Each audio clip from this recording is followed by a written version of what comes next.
మనం కలిపిన ఆవకాయ ఇలా ఉండాలి చూడటానికి. అన్నీ వేసి కలిపిన తర్వాత ఆవకాయ ఇలా ఉంటుంది. దీన్ని ఒక 15 days అంటే ఒక 1 week మూత పట్టి ఊరబెట్టాలి. బాగా ఊరబెడితే ఇలా గ్రేవీ ఉండేటట్టు చూసుకోవాలి. ఇలాగా గ్రేవీ ఉండాలి.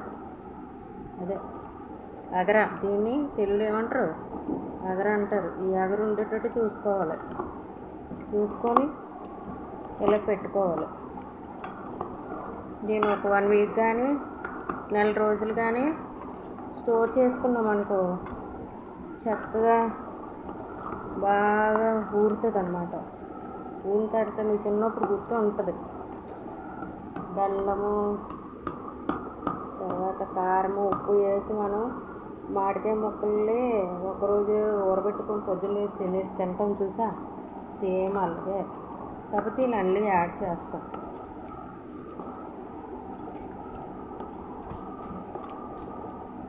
నువ్వైతే అలాగే చిన్నప్పుడు అలాగే చేసేవారు. మామిడికాయ ముక్కలు చిన్న చిన్న కోసుకొని అందులో బెల్లము కారము సాల్ట్ వేసి నైట్ ఉంచుకొని పొద్దున్న వేసి తినేవారు అనమాట. ఇప్పుడు ఆవకాయ అంటే అన్నీ వేస్తాం. ధనియాలు, మెంతులు అన్నీ వేసి కలుపుకోవాలి. ఇలాగా